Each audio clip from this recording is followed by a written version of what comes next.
안녕하세요. 오늘 심층 분석에서는 단순히 어제 오늘의 가격 등락을 나열하는 것을 넘어보려고 합니다. 현재 시장을 움직이는 거시경제의 불안감, 그리고 정책적 패러다임의 전환이 시장 구조를 어떻게 뜯어고치고 있는지 그 이면의 메커니즘을 파헤쳐 보겠습니다. 네, 표면적인 숫자는 꽤 평온해 보일 수 있거든요.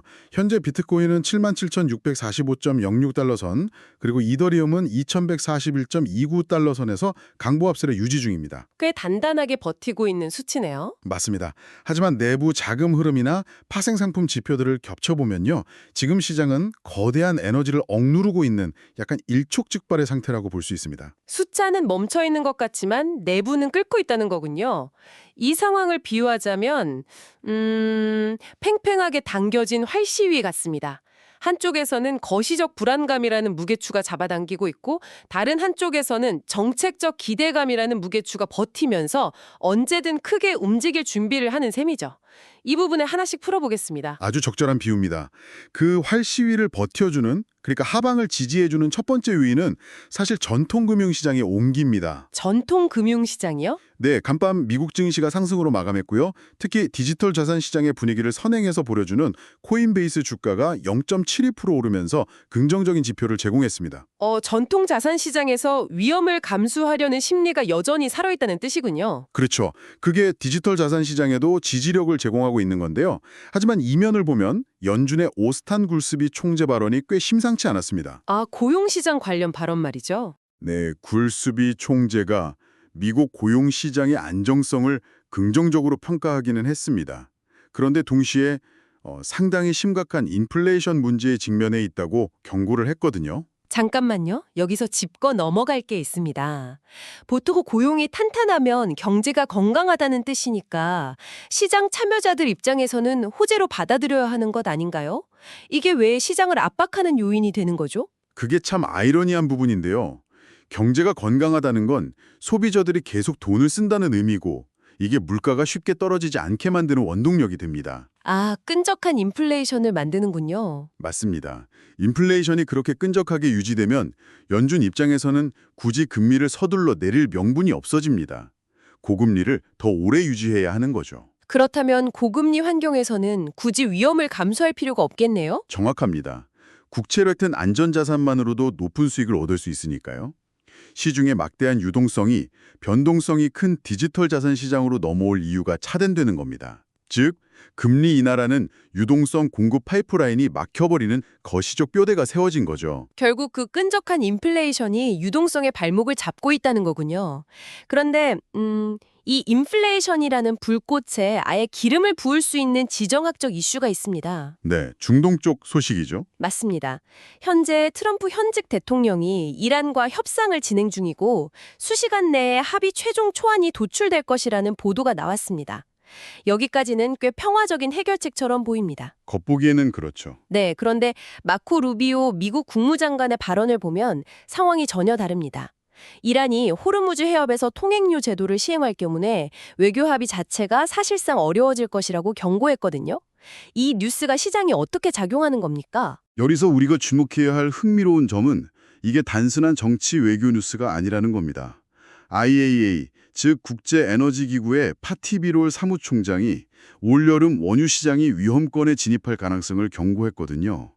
이 발언과 결합해서 봐야 합니다. 호르무즈 해협이 전 세계 원유 물동량의 핵심 혈관이니까요. 맞습니다. 그 핵심 혈관에 통행료라는 명목의 허들이 생기거나 최악의 경우 봉쇄가 일어나면 즉각적인 원유 공급망 충격이 발생합니다. 아, 원유 공급망이 흔들리면 유가가 뛰고 운송비와 생산 단가가 오르면서 전방위적인 물가 상승으로 이어지겠네요. 그렇죠. 앞서 우리가 이야기했던 굴스비 총재의 그 인플레이션 우려를 폭발시키는 가장 강력한 촉매제가 되는 겁니다. 유가가 잡히지 않으면 연준은 다시 긴축카드를 만지작거릴 테고 결국 위험자산 시장의 자금 유입이 제한되는 연쇄고리가 완성되는 거군요. 네, 완벽한 인과관계입니다. 그런데 여기서 시장 참여자들이 가장 의아해하는 지점이 발생합니다. 어떤 부분이죠? 거시경제의 불안감이 이렇게 팽배하고 유동성 축소 우려가 커지는데 비트코인은 왜 77,000달러 선에서 무너지지 않고 버티고 있을까요? 그러게요. 예전 같았으면 중동의 전운이 감돌고 유가가 뛴다는 뉴스만 나와도 투기 자본이 가장 먼저 빠져나가면서 급락했을 텐데 말입니다. 그 해답이 바로 폭스 비즈니스가 보도한 미국 정부의 움직임에 있습니다. 전략적 비트코인 비축법, 즉 스트래티직 비트코인 리저브 액트를 통해 글로벌 가상자산 주도권 강화를 추진하고 있다는 소식입니다. 전략적 비트코인 비축법이요. 솔직히 이 부분은 조금 비현실적으로 들리는 면도 있습니다. 거시경제가 이렇게 불안한데 이 법안 하나가 시장을 지탱한다는 게 구체적으로 어떤 원리입니까? 이 법안이 내포하는 진정한 의미를 봐야 합니다. 비트코인이 단순 투기 자산에서 국가 전략 자산으로 격상되는 제도화 단계에 진입했다는 뜻이거든요. 아, 신분이 바뀐다는 거군요. 네. 지금까지 미국 정부가 사법 처리 과정에서 압류한 수십만 개의 비트코인은 사실 언제든 시장에 쏟아질 수 있는 매물 폭탄으로 여겨졌습니다. 잠재적인 하락 요인이었죠. 맞습니다. 하지만 이 비축법이 본격화되면 정부는 이 물량을 시장에 매각하지 않고 국가의 전략 자산으로 재무제표에 영구적으로 묶어두게 됩니다. 금이나 전략 비축유를 국고에 복원하는 것과 동일한 구조적 지위를 얻는 것이죠. 악성 매물이 국가준비금으로 변모하는 거네요. 그렇다면 중장기 관점에서는 거대 자본이 시장을 이탈하지 않게 만드는 아주 강력한 심리적 지지전이 되겠습니다. 바로 그 점입니다. 스마트 머니가 단기적인 악재에도 굳건히 버티는 이유가 여기에 있죠. 그런데 여기서 한 걸음 더 들어가면 또 다른 거대한 내러티브와 충돌하게 됩니다. 아서 헤이즈가 제기한 이슈를 말씀하시는 것 같네요. 네, 아서 헤이즈가 언급한 AI발 디플레이션 위기입니다.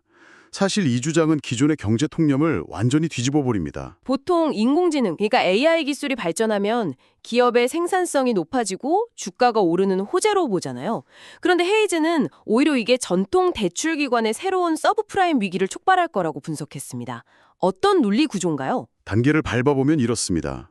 먼저 기업들이 고소득 지식 노동자들의 업무를 AI로 대체한다고 가정해보죠. 인력이 대폭 줄어들겠네요. 네. 그러면 기업들은 기존의 직원 수대로 결제하던 전통적인 소프트웨어 라이선스 구독을 대거 취소할 겁니다. 여기서 일단 전통 소프트웨어 기업들의 매출이 무너지고요. 거기서 끝이 아니겠죠. 더 큰 문제는 부동산입니다. 출근할 화이트컬러 직원이 사라지니까 도심의 거대한 상업용 사무실에 공실이 넘쳐나게 되는 거죠. 아, 실물 경제의 붕괴로 연결되는군요. 상업용 부동산의 가치가 폭락하면 그 빌딩들의 막대한 돈을 대출해준 전통 은행과 금융기관들이 직격탄을 맞게 되겠네요. 정확합니다.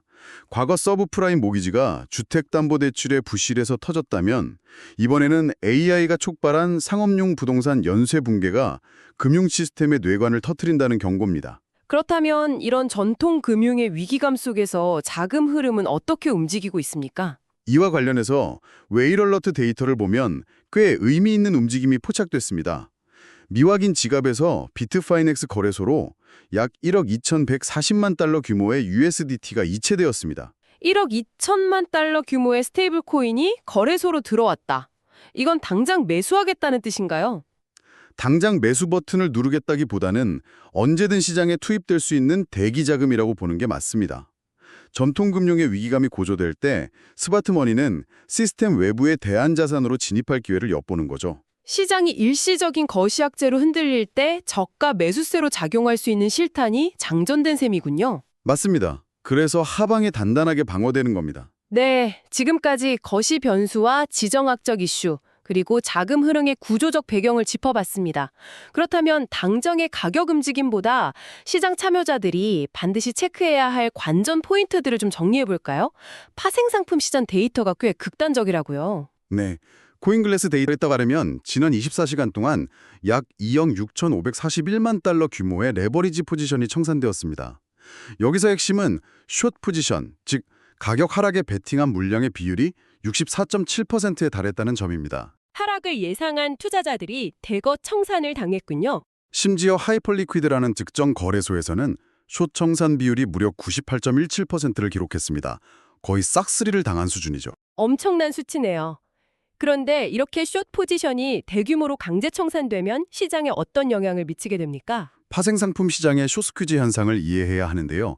하락에 베팅한 포지션은 결국 시장에서 자산을 매수해서 갚아야 합니다.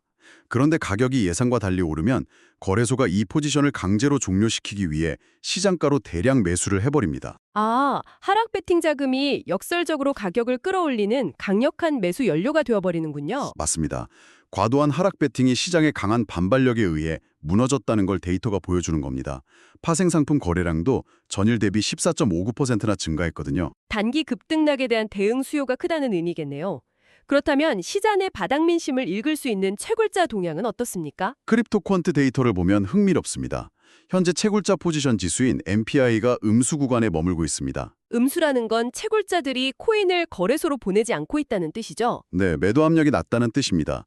여기에 채굴 수익성을 나타내는 퓨얼 멀티플 지표도 이를 밑돌고 있거든요. 원가 이하로 수익성이 악화되었다는 건데 보통 이러면 채굴자들이 항복 선언을 하고 물량을 던지지 않습니까? 이른바 캐피출레이션 말이죠. 과거 약세장에서는 그랬죠. 하지만 지금은 다릅니다.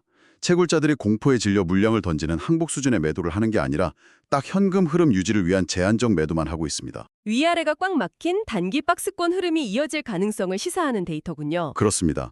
폭발적인 매도도 강한 매수도 없는 상태죠. 비트코인이 이렇게 박스권에 갇혀 해워한다면 투자자 관점에서는 자금의 순환을 체크해봐야 할 텐데요. 비트코인 도미넌스 변화는 어떻습니까? 중요한 포인트입니다. 비트코인 도미넌스가 60.01%로 소폭 하락했습니다. 반면에 디파이 시장의 24시간 거래량은 무려 19.01%나 급증했거든요. 비트코인에 몰려있던 자금이 디파이 생태계나 알트코인 쪽으로 흘러가고 있다는 객관적 증거가 될 수 있겠네요. 네, 투자자 관점에서는 특정 자산에만 집중하기보다 알트코인으로의 순환매 가능성도 열어두고 분할 대응을 고려할 필요가 있는 시점입니다. 알겠습니다. 오늘 논의된 내용을 바탕으로 보면 참 흥미로운 모순이 교차하고 있습니다. 미국 정부가 비트코인을 국가의 전략적 비축 자산으로 삼으려 하는 동시에 인공지능의 발전이 오히려 전통 금융 시스템에 새로운 서브프라임 위기를 불러올 수 있다는 전망이 나오고 있죠. 패러다임이 충돌하는 시기죠. 맞습니다.